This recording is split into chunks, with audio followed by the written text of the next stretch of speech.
The chains felt heavier than they should. Liam Carter pressed his face against the cold viewport, watching the green planet grow larger with each passing second. Around him, 7 other prisoners sat in silence. Nobody spoke anymore. They had run out of prayers 3 days ago. Ravaka filled the entire window now. Thick clouds swirled across a surface covered in endless jungle. The guard called it a Category 5 death world, the highest rating. The kind of place where survey teams died in hours and entire expeditions vanished without a trace.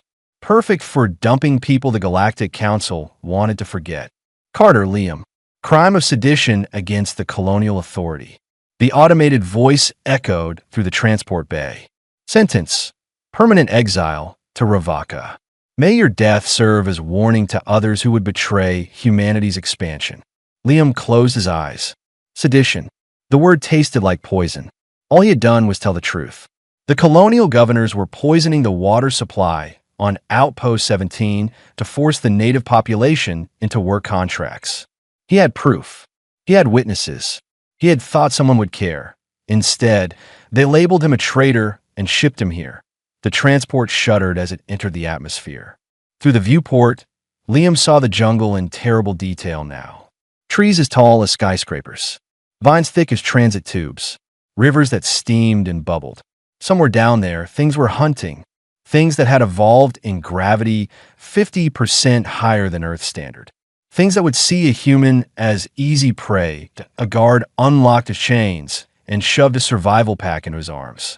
Neural translator, water filter, protein bars for 3 days. Emergency beacon that nobody will answer. Standard issue. Generous. Liam muttered.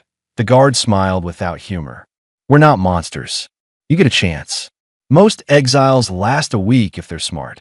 The floor beneath them split open. Wind roared into the compartment, hot and wet and smelling of rot and growing things. One by one, the prisoners were loaded into drop pods barely larger than coffins. Liam climbed into his, and the hatch sealed with a hiss. Drop commencing in 3, 2, 1.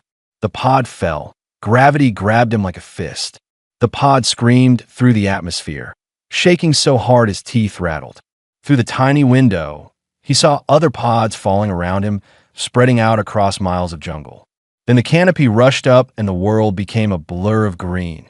Impact. The pod smashed through branches, spinning wildly. Liam's head cracked against the padding. Something tore away outside.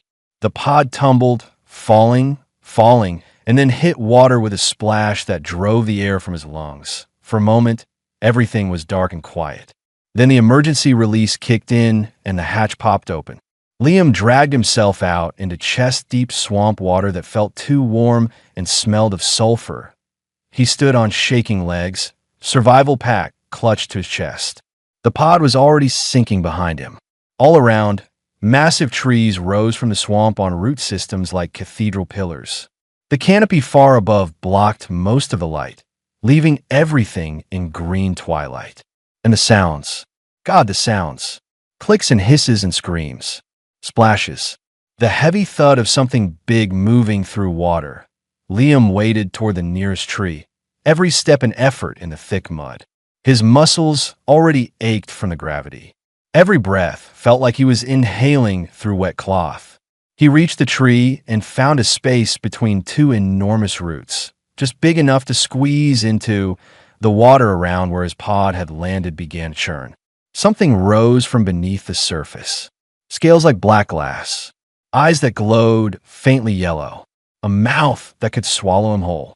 The creature sniffed the air, turned its massive head toward Liam's hiding spot, and then slowly submerged again. He did not move for an hour.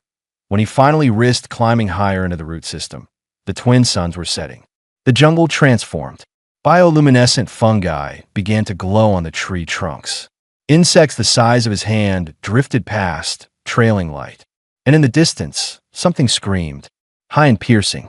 A human scream, cut suddenly short. Liam counted. That was the 4th scream since landing. The other prisoners were dying. Fast out, he opened the survival pack with trembling hands. The water filter looked cheap. The protein bars were standard ration blocks. The emergency beacon sat at the bottom, a small red light blinking steadily. He stared at it for a long moment, then turned it off. Nobody was coming. The beacon just told predators where to find him. The neural translator was a small chip that adhered to his temple. It would pick up sounds and try to translate them into patterns he could understand. Mostly useless on a world with no documented intelligent species, but regulations required it. Night came completely. The jungle grew louder. Things moved in the darkness below. Big things. Liam wedged himself deeper into the roots and tried to make himself small. His engineering training ran through his head. Shelter, water, food, fire. The basics of survival. But this was not Earth. The gravity pressed down on him like a weight. The air felt wrong in his lungs. Every shadow held teeth. Something landed on the branch above him. Liam froze. Through the gaps in the roots, he saw it. 6 feet tall, covered in feathers that looked more like scales. A long snout filled with teeth. Legs built for running. It moved like a raptor from old Earth fossils, but faster, smoother, deadlier. Its head turned, scanning the darkness with eyes that reflected the bioluminescent light. The neural translator buzzed against his temple. The sounds a creature made formed into something almost like words in his mind. Territory marks, hunting calls, a language of clicks and whistles that meant things to others of its kind. Then the creature stopped. Its head tilted. It was looking right at him. Liam's heart hammered. His hand found a broken branch. Not much of a weapon, but better than nothing. The creature took a step closer. Another. Its nostrils flared, tasting his scent. A roar shook the jungle. Deeper than thunder. The raptor creature's feathers flattened against its body. It made a sound like a hiss and bounded away, vanishing into the canopy in seconds. Liam let out a breath he did not know he was holding. Whatever had made that roar, the raptor feared it, which meant something worse was out there. Something at the top of the food chain. He pulled himself higher into the roots and found a spot where 3 thick branches formed a natural shelter. Using the straps from the survival pack, he secured himself so he would not fall if he slept. Not that sleep seemed possible, but exhaustion had its own gravity, and eventually his eyes closed. His last thought before darkness took him was simple. He had survived day 1. 6 other screams had stopped. Maybe he would get lucky. Maybe he would last a full week. 3 weeks on Ravaka had taught Liam things no training manual could cover. The jungle operated on rules. Brutal, unforgiving rules, but rules nonetheless. Everything had a territory. Everything had a schedule. And if you were smart enough to learn the patterns, you could slip between the gaps. He moved through the undergrowth now, with careful steps, eyes scanning the canopy above. The raptor creatures hunted in the early morning, so midday was safer for travel. The massive armored things he called thornbacks owned the river valleys, but they were slow and easy to avoid if you heard them coming. The real danger came from above. The canopy stalkers were ambush hunters that could stay motionless for hours, then strike faster than thought. Liam's shelter sat in a dead zone between 3 major territories. The raptors did not come here because the thornbacks used this area as a migration route. The thornbacks avoided it during the day because the stalkers nested overhead. Through pure luck and careful observation, he had found one of the few safe spots in this green hell. His body had changed. The constant gravity had stripped away fat and built muscle. His reflexes were sharper, his hearing better. He could read the jungle now, understand its moods. When the insects went quiet, predators were near. When the bioluminescent fungi dimmed, something big was passing through. The jungle spoke to those who listened. Water had been the first problem he solved. The streams were toxic, but he discovered certain fungi grew only near underground springs. He dug down where they clustered and found clean water 3 feet below the surface. The filter in his survival pack had died after 2 days, but he learned to boil water using heated rocks and a depression in a large leaf. Food was harder. The protein bars ran out after 5 days. He learned through painful trial that most jungle fruits were poisonous to humans. But there were pale mushrooms that grew on the north side of trees. They tasted like dirt and gave him cramps, but they kept him alive. Sometimes he found eggs in stalker nests if he timed his raids right. Once, he salvaged meat from a kill the raptors abandoned. He was making his way toward his water source when movement caught his eye. One of the raptors, smaller than most, was thrashing in a tangle of vines near the base of a massive tree. The vines were moving, carnivorous plants that sensed vibration and constricted around anything that touched them. The raptor's calls were sharp with panic. The neural translator gave him fragments. Trapped. Pain. Pack far. No help. Liam should have kept walking. Helping a predator was insane. But something in those calls reminded him of the screams from that first night. Fear was universal, and the raptor was young, barely adult-sized. He grabbed a dead branch and approached slowly. The vines sensed him and began reaching out. Liam pulled out the small fire starter from his pack, one of the few tools still working. He lit the dry end of the branch and thrust it at the vines. The plants recoiled from fire. The ones wrapped around the raptor loosened. Liam worked quickly, burning through the thickest vines, careful not to hit the creature itself. The raptor watched him with intelligent eyes. Its struggling stopped. It seemed to understand he was helping. The last vine fell away. The raptor scrambled free, stumbled, caught its balance. For a long moment, it stared at Liam. He held very still, ready to run or fight if needed. The creature tilted its head, made a soft, clicking sound, then bounded away into the undergrowth. Liam released his breath and hurried back to his shelter. Stupid. That was stupid. Predators were not pets. They did not form bonds. Getting close to one was asking to be dinner. But the next morning, he found something outside his shelter. A small creature, freshly killed, still warm. It was the same species he had seen raptors hunt. And nearby, in the soft mud, were tracks. Raptor tracks. The young one had brought him food. Over the following days, Liam began to see the raptor watching him from a distance. He started thinking of it as Swift because of how fast it moved through the trees. Swift never approached closely, but she was there. Following, learning, Liam noticed something else. The jungle's predators marked their territories. The raptors left claw marks on specific trees. The thornbacks rubbed certain rocks until they shone. Even the stalkers left waste in precise locations. Territory was sacred here. Crossing boundaries without showing proper respect led to fights, but the fights had rules too. Winners claimed space. Losers retreated. There was no need for total dominance, just clear hierarchy.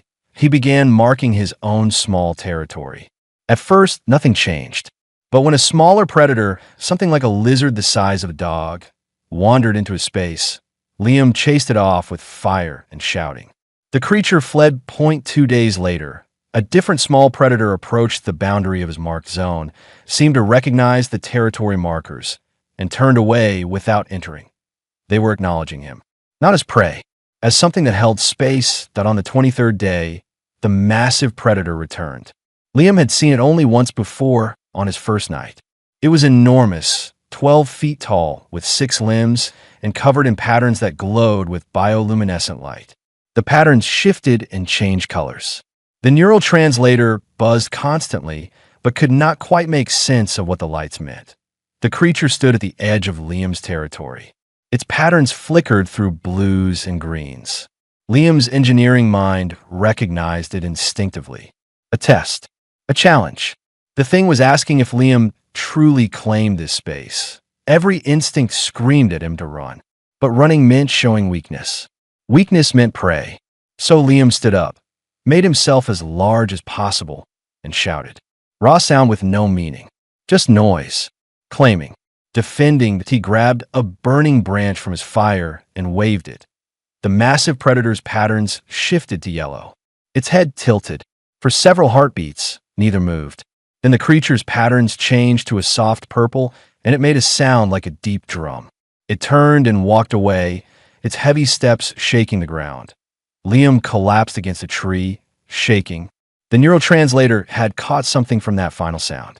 Not words exactly, but meaning. Recognition. The creature had acknowledged his claim. That night, Swift approached closer than ever before. She left another kill, larger this time, enough meat for days. Her clicking calls formed patterns the translator rendered as simple concepts. Pack. Safe. Learn. Liam looked at the raptor, really looked. She was not just following instinct. She was thinking, choosing. The jungle was not mindless violence.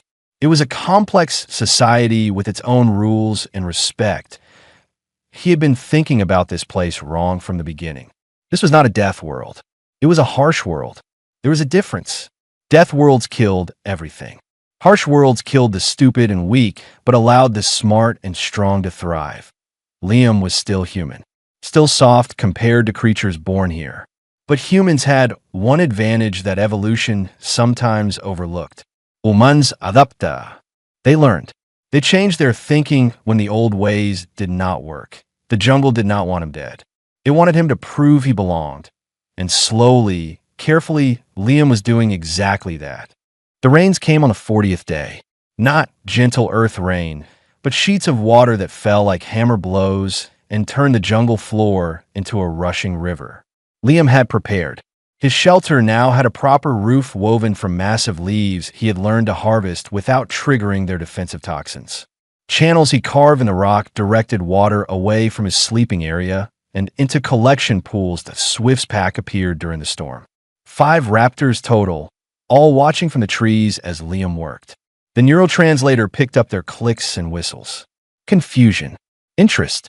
Questions passed between them in a language of sound and gesture. Point one raptor, larger and scarred across the snout, moved closer.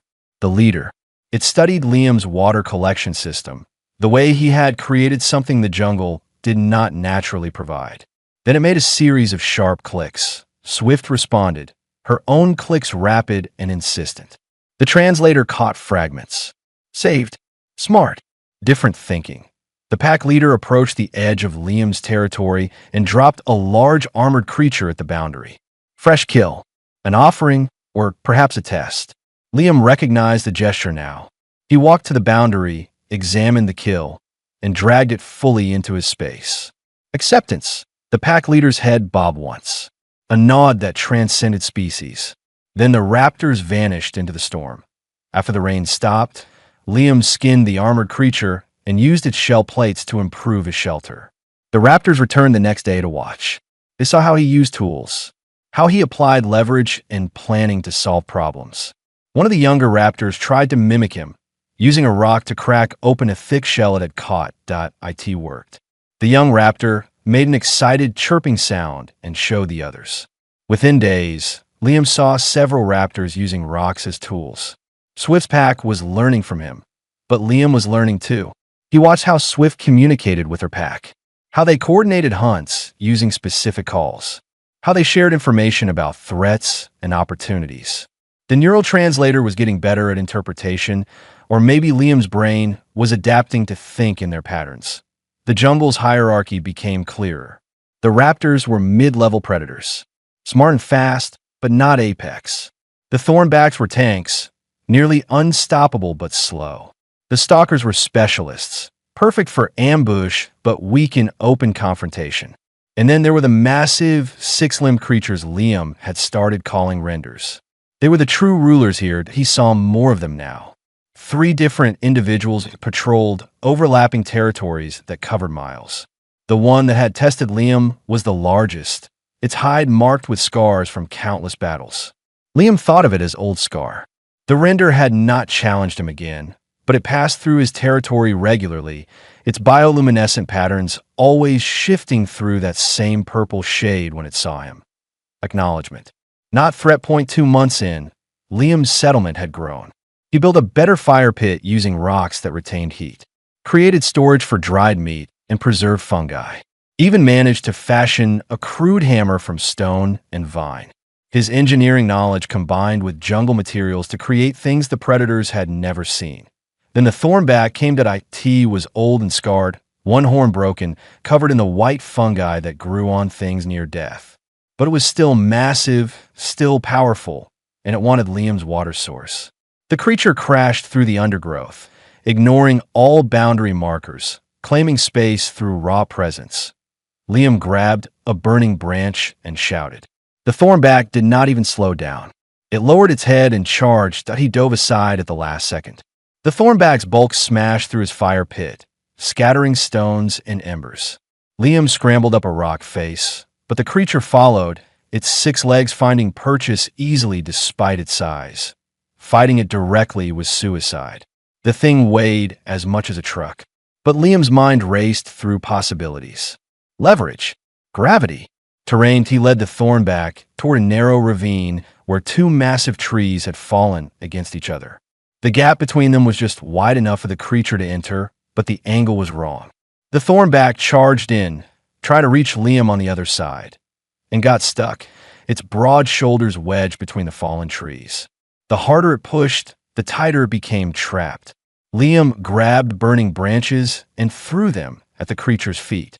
Not enough to truly harm it through the armor, but enough to cause pain and panic. The thornback thrashed. The trees groaned but held. Liam kept up the pressure, using smoke and fire to drive the creature into exhaustion. It took hours. His arms ached. His lungs burned from the smoke. But finally, the thornback stopped struggling. It stood there, chest heaving, and made a low, rumbling sound.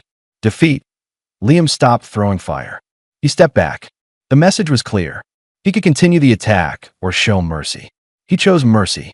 Moved aside, gave the thornback space to back out of the trap. The creature reversed slowly, carefully, until it was free. For a long moment, it stared at Liam with small eyes that showed more intelligence than he expected. Then it turned and walked away, its steps slow and deliberate, not fleeing, retreating with dignity. Swift and her pack had watched the entire encounter from the canopy. Now they descended, their clicks full of something the translator rendered as approval. The young raptor that used tools approached and touched Liam's hand with its snout. A gesture of respect. That night, Old Scar appeared at the boundary of Liam's expanded territory. The massive renders patterns flowed through colors Liam had not seen before. The neural translator struggled with the complexity, but caught core meaning. Strong, clever, worthy. The render left something at the boundary. A massive kill, enough meat to feed Liam for a week. But more than food, it was acknowledgement of status. Old Scar was recognizing Liam's victory over the thornback. Liam approached the boundary carefully. He had been studying the render's light patterns for weeks now, trying to decode the language. He held up his hands, then lowered them slowly. An attempt at the submissive pattern he had seen younger renders use with Old Scar. The massive creature's patterns shifted to a warm orange. Its version of amusement, perhaps, seeing this tiny human try to speak in lights. But then Old Scar did something unexpected. It mimicked Liam's gesture, raising and lowering its front limbs. Communication. Two-way communication. Over the next week, Liam began to crack the pattern language. It was not words exactly, more like emotional concepts combined with intent. Blue meant calm. Red meant threat. Purple was acknowledgement between equals. Yellow was curiosity. Green indicated territory claims. That he started using colored mud and crushed bioluminescent fungi to mark his territory boundaries with patterns instead of just scratch marks. The first time Old Scar saw this, the render's entire body lit up in cascading colors. Surprise. Understanding. Respect. Other predators began visiting the boundaries of Liam's territory. Not to challenge, but to observe. Word spread in whatever way information traveled through the jungle. A human had learned to speak, had learned to fight smart instead of hard, had earned space not through being the biggest or strongest, but through being clever and showing respect for the rules. The Swift pack started spending more time near Liam's settlement. They brought him information, using their calls to warn of approaching thornbacks or stalker movements. In return, Liam showed them more tool use. How to dig for water. How to use leverage to move heavy stones. How to read weather patterns in the sky. The jungle was becoming home, not because it had grown gentler, but because Liam had grown harder. He understood now what the Galactic Council had never grasped about death worlds. They were not random chaos. They were perfectly ordered systems where only the very best survived. And survival was not about physical strength alone. It was about adaptation, understanding, respect. The same qualities that had made humans spread across the stars were the qualities that let Liam thrive here. Not domination, but integration. Not conquest, but conversation. 3 months in, Liam no longer counted days until rescue. There would be no rescue. But sitting by his fire with Swift's pack resting nearby and Old Scar's bioluminescent patterns visible through the trees, Liam realized he did not want rescue anymore. He had found something the civilized galaxy had lost. A place where his worth was measured by his choices, not his papers. Where respect was earned through action, not granted through position. The jungle had tried to kill him. Instead, it had made him stronger. The ship appeared on the 107th day. Liam was checking his snare traps when the roar of engines split the jungle canopy. He looked up to see a Galactic Council survey vessel, smaller than the prison transport, but heavily armed. It circled twice before landing in a clearing 2 miles from his territory. Swift appeared beside him, her body tense. The other raptors emerged from the undergrowth, all focused on the sky where the ship had vanished beyond the trees. Their clicks were sharp with concern. New. Threat. Unknown. Liam's heart sank. He knew what survey ships meant. Resource extraction. The council had decided Ravaka was worth exploiting after all. And exploitation meant mercenaries and workers who would tear through the jungle without understanding its rules. He marked his shelter with the stay pattern he had developed with Swift's pack, then moved toward the landing site. Old Scar intercepted him halfway there, the massive renders patterns flickering between yellow and red. Curiosity and warning. Liam used his crude color markers to respond. Danger. Others. Like me, but different. Old Scar's patterns shifted to deep blue. The color meant waiting and watching. The render would follow at a distance. When Liam reached the clearing, he found 6 figures in combat armor unloading equipment. Mercenaries. Their armor bore the marks of a dozen different species, all hired guns working for whoever paid best. They moved with casual arrogance, weapons ready but not raised. To them, this was just another job on just another death world. Liam stayed hidden in the trees, watching. His neural translator picked up their communications easily.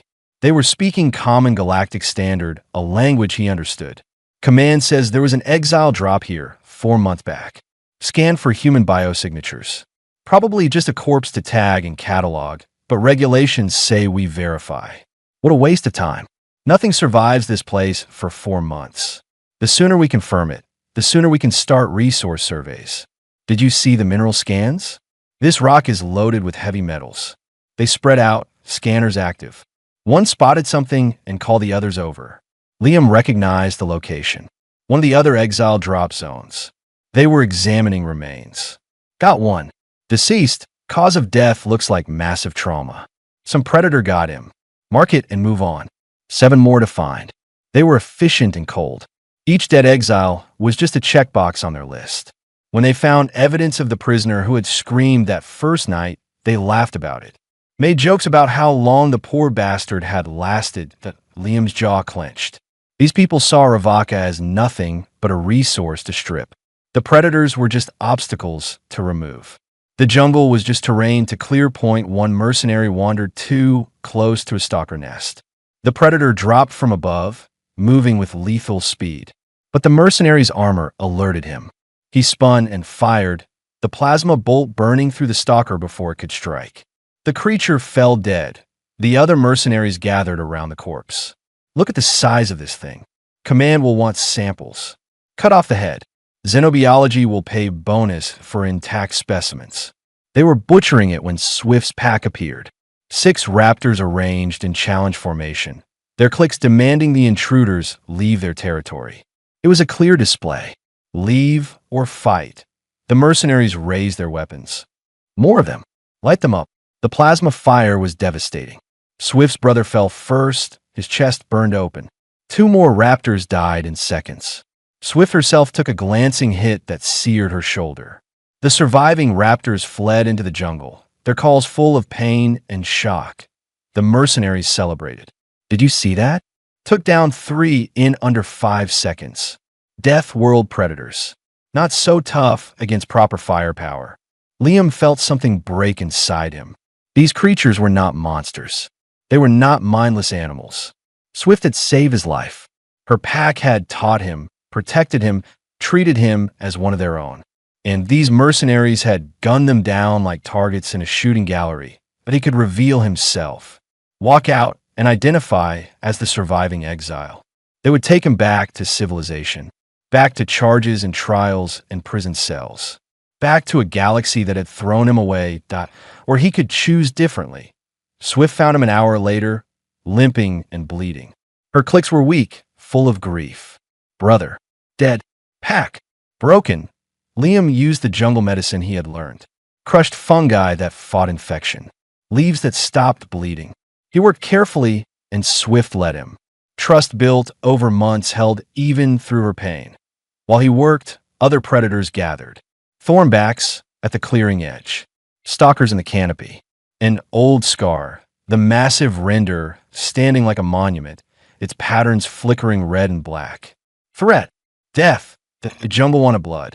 The mercenaries had broken every rule, killed without cause, showed no respect, took trophies, but the predators did not cooperate.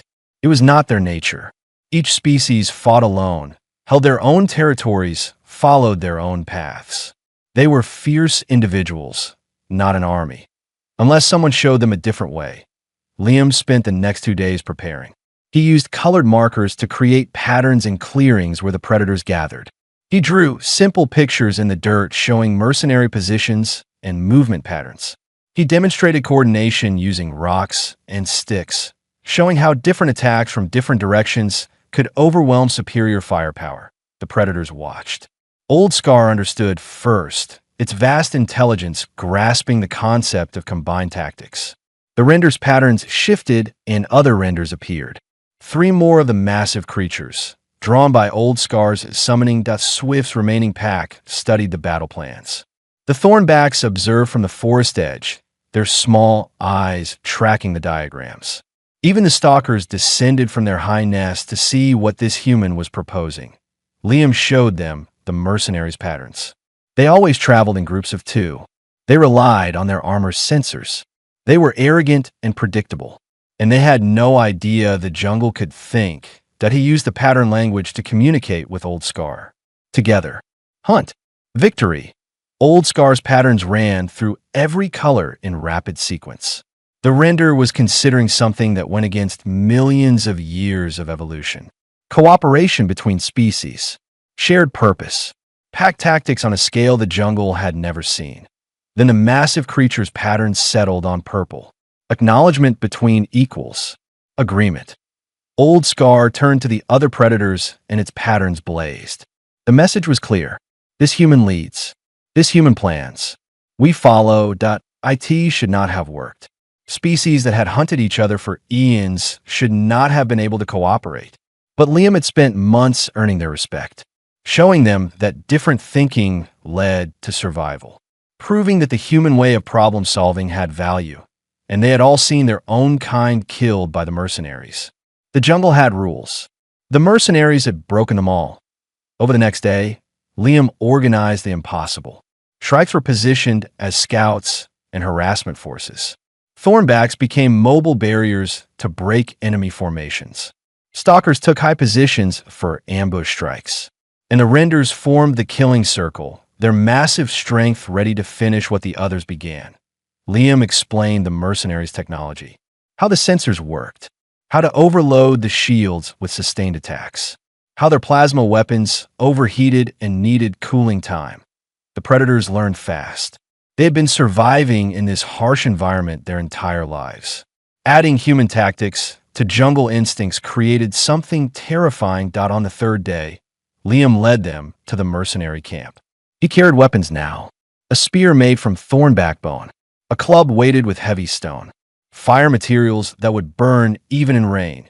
The mercenaries had set up a perimeter of sensors and auto turrets.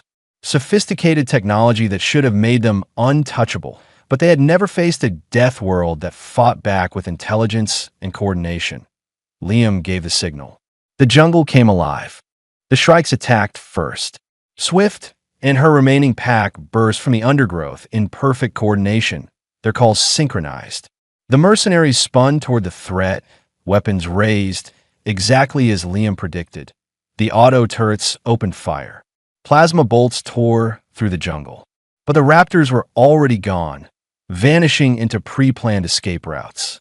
The turrets tracked empty air, wasting ammunition on shadows. Contact, north side. Multiple hostiles. I count 6 of those raptor things. Spread out and nail them. The mercenaries moved into formation, 3 pairs breaking in different directions. Exactly what Liam had hoped. Divided forces were vulnerable forces. The Thornbacks hit from the west. 4 of the massive armored creatures charged in a line, their combined weight shaking the ground. The mercenaries' sensors screamed warnings, but there was no time to reposition. The Thornbacks crashed through the auto turret line, trampling 2 of the guns under their bulk. We got heavies incoming. Focus fire. Plasma bolts hammered the Thornbacks. Their armor held for the first few shots, then began to crack. 1 Thornback fell, its legs shattered. But the others kept coming, breaking the mercenaries' defensive perimeter wide open.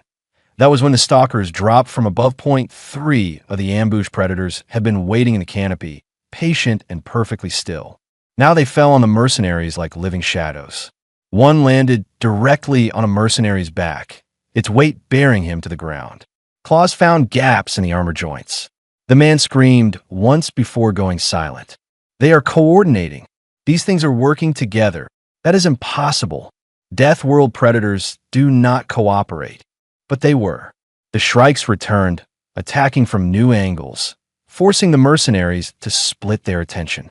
The Thornbacks formed a living wall, cutting off retreat routes. The Stalkers struck whenever a mercenary became isolated. Liam watched from elevated ground, using colored light signals to direct the assault. He had learned the patterns well enough now. Blue flash meant Shrikes pull back. Red meant Thornbacks advance. Yellow sent the Stalkers to new positions. The jungle fought like a single organism, each part supporting the others. Point 1 mercenary broke from the group and ran for the ship. Smart. Get to the communications array and call for backup. Liam had expected this. He gave the purple signal. Old Scar emerged from the jungle directly in the fleeing mercenary's path. The man skidded to a halt, staring up at 12 feet of apex predator. Old Scar's patterns blazed pure red. The mercenary raised his weapon, but the render moved faster than something that large should be able to move. 1 massive limb swept out, sending the mercenary flying 20 feet into a tree trunk. He did not get up. The remaining 5 mercenaries formed a tight circle, backs together, weapons facing outward. Defensive position. Good training. But they were thinking in terms of normal predator behavior. The Thornbacks rushed them from one side, drawing fire. The mercenaries poured plasma into the armored creatures, dropping 2 more. Their weapons began to overheat, cycling systems struggling to cool the barrels. In that 3-second cooldown window, the Shrikes attacked from behind. Point 2 more mercenaries fell. Only 3 remained now, and their confidence was breaking. Fall back to the ship. Move, move, move. They ran. The jungle pursued. But Liam signaled the predators to slow down. Let the mercenaries reach the ship. He needed them alive for the next part. The 3 survivors made it to the landing ramp and scrambled inside. The ship's shields activated, a shimmering barrier that would stop any physical attack. Point 1 of them, the leader based on his armor markings, activated the communications panel. This is Survey Team 7 requesting immediate extraction. We are under attack by organized indigenous forces. Repeat. The Death World predators are displaying coordinated hunting behavior and tool use. We need military backup now. Silence from the communicator. The man tried again. Still nothing. Liam stepped out of the jungle, holding a bundle of metal components. The ship's external communication array. He had sabotaged it 2 hours before the attack, using climbing skills learned from watching the Stalkers. The mercenaries saw him through the ship's viewports. Saw a human, ragged and scarred, covered in jungle mud and carrying weapons made from bone and stone. Saw him standing among dozens of predators that watched him for direction. The leader activated the external speakers. You're the Exile. Carter, right? Liam Carter. Liam nodded. What have you done? These creatures, they are following your orders. They are not following orders, Liam said. His voice was rough from months of disuse with humans. They are defending their home. You came here, killed without respect, took trophies. You broke every rule. Rules? These are animals. No, you just never bothered to learn their language. Another mercenary pushed forward. Roth, according to his name tag, older than the others, with the scars of a veteran. The council will send more ships. Armed ones. They will burn this jungle to bedrock if you killed council employees. Then they will burn empty rock. Your survey scans showed minerals. But scans also show this planet has unique electromagnetic properties. Properties that make long-range communications impossible without relay satellites. And we destroyed your relay 30 minutes before the attack started. The stalkers are very good climbers, even into orbit. Roth's eyes widened. He understood. The council did not know the survey team was in trouble. Would not know for weeks, maybe months. By then, the jungle would have reclaimed everything. You planned this. All of it. I learned from the best teachers. Liam gestured to the predators around him. They taught me that strength alone is not enough. Intelligence matters. Adaptation matters. Respect matters most of all. The leader tried a different approach. We can negotiate. The council will pardon you. Full amnesty. Just let us go. I do not want their pardon. I want you to deliver a message. Liam stepped closer to the ship. Old Scar moved with him, the massive render's presence making the ship's shields flicker from proximity stress. Tell the council that Ravaka is claimed, not by force, but by right of those who understand it. Tell them this is not a death world.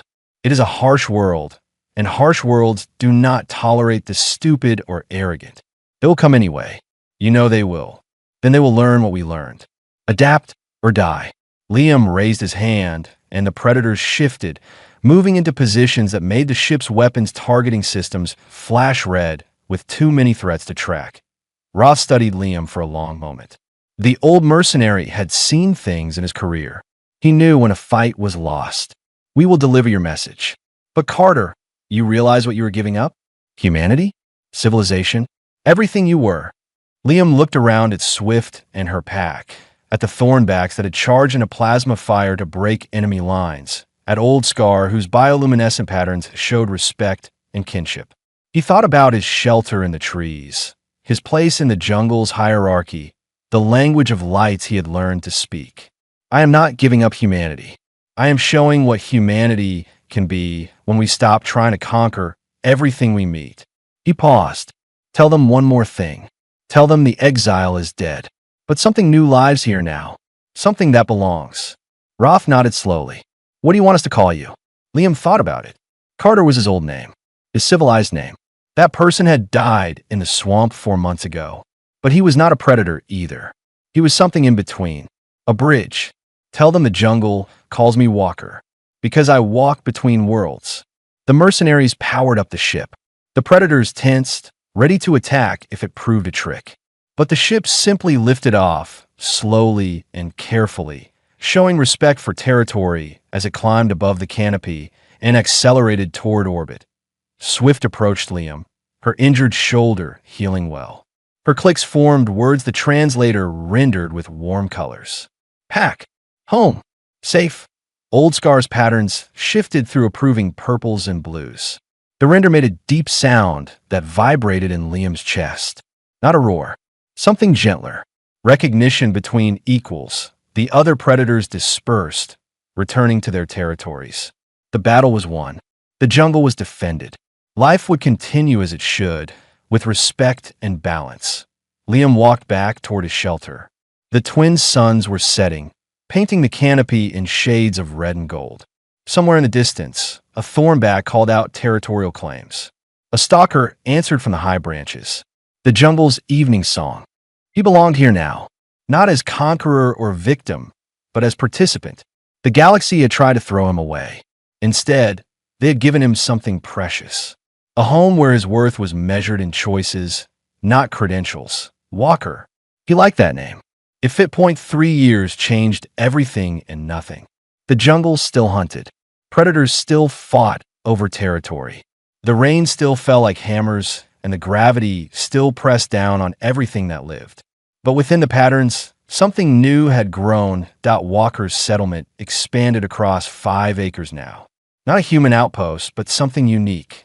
Shelters built in the trees using techniques that combined human engineering with jungle materials.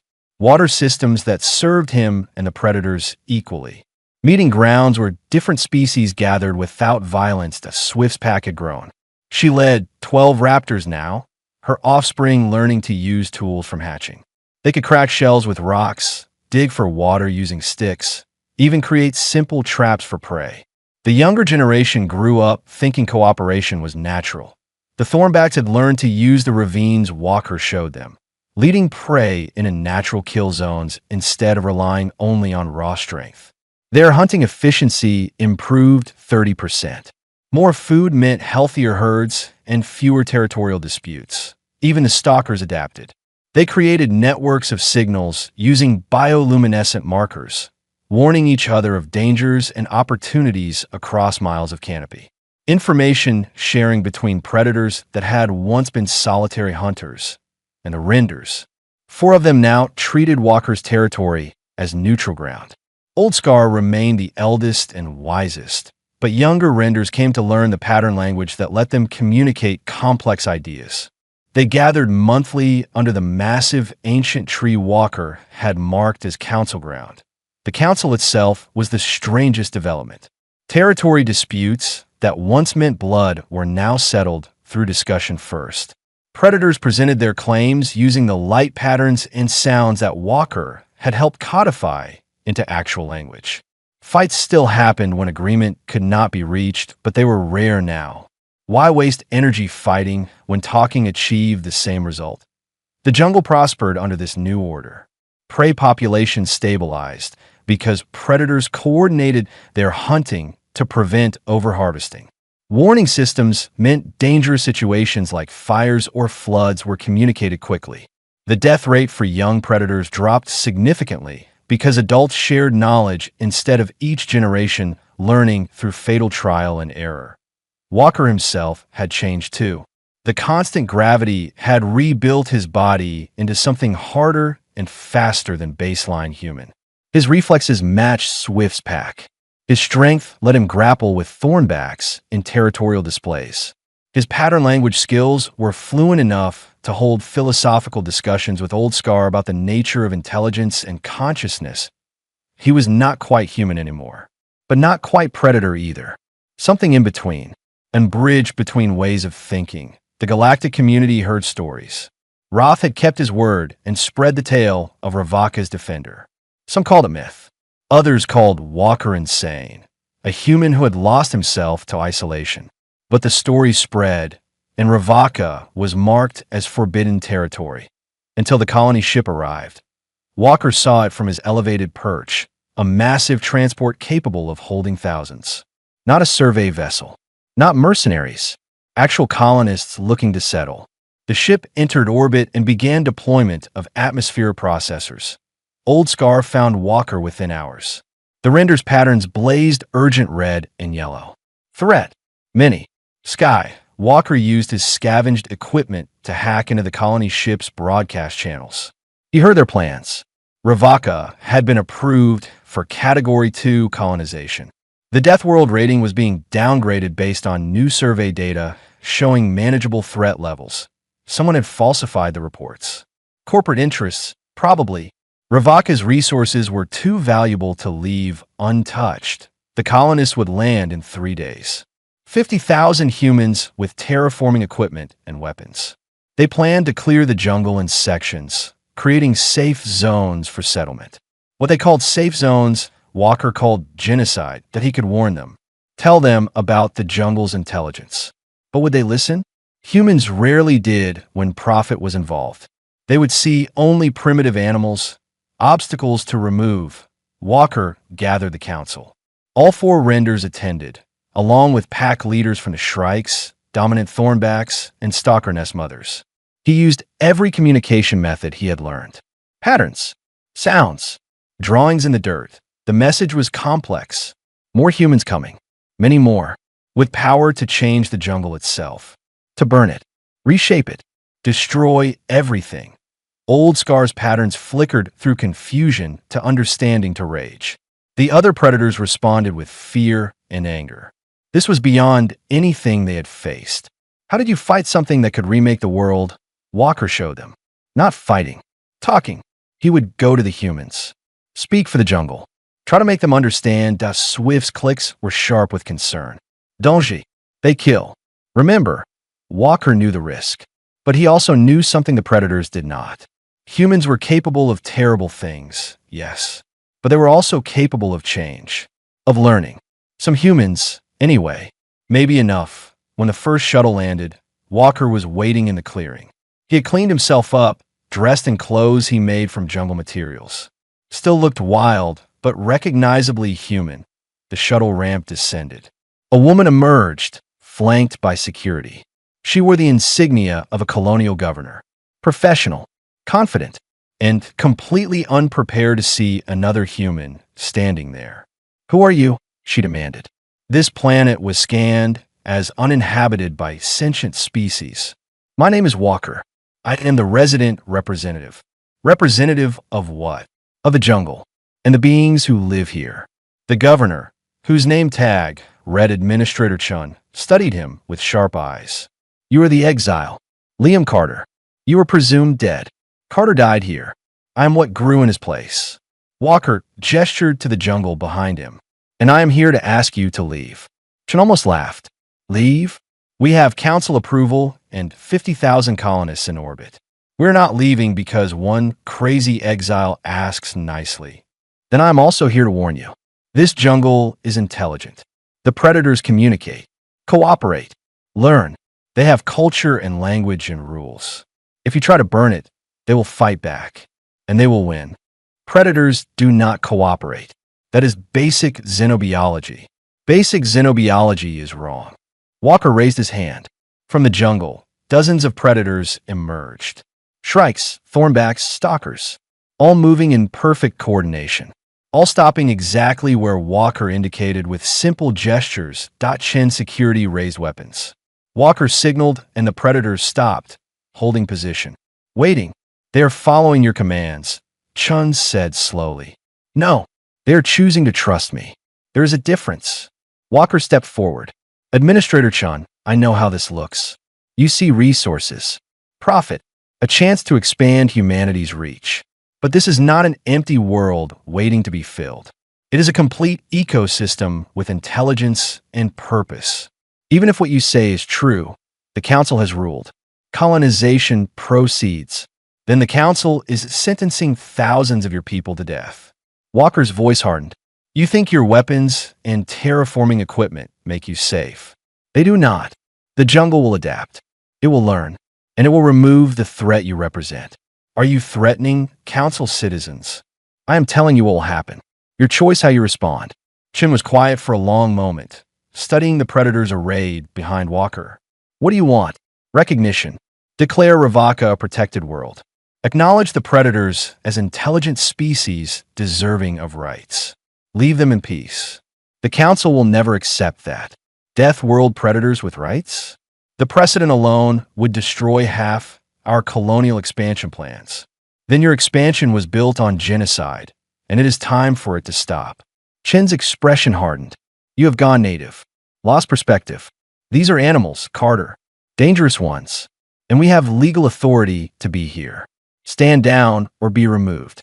Walker shook his head sadly. He had hoped reason would work. But humans were stubborn. "I cannot stand down, and you cannot remove me. The jungle stands with me." He signaled.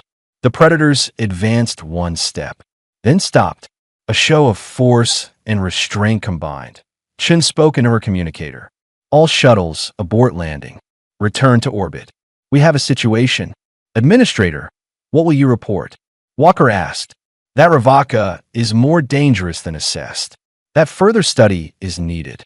That human settlement is inadvisable until proper protocols are established." She met his eyes. "I'm not suicidal, Carter. You and your animals have made your point. They are not my animals. They are my neighbors, my council, my family. Then you are not human anymore." Walker smiled. "I'm more human than I ever was in your civilized galaxy. Humans adaptado. That is what we do best. I adapted to respect instead of domination, to cooperation instead of conquest. to belonging instead of owning. The council will not let this stand. Other ships will come. Then I will meet them too. Every time, for as long as it takes for you to understand. Walker turned to leave, then paused. Tell them the exile became something the predators respected. And that respect runs both ways now. Ravaka has a voice, and that voice says no. Chun watched him walk back into the jungle, predators falling into formation around him like an honor guard. She stood in the clearing for a long time after they vanished. 3 hours later, the colony ship broke orbit and set course for council space. The reports Administrator Chen filed were detailed and honest. She described Walker, the cooperative predators, the obvious intelligence in their actions. She recommended Ravaka be reclassified as a Category 1 protected world with restrictions on all colonial activity. The council debated for months. Corporate interests fought the decision. But Chen's evidence was solid, and the potential public relations disaster of colonists dying to intelligent predators was worse than lost profits. Ravaka was granted protected status. No settlement, no resource extraction, research teams only, and they had to apply through channels that Walker himself approved. The legend spread.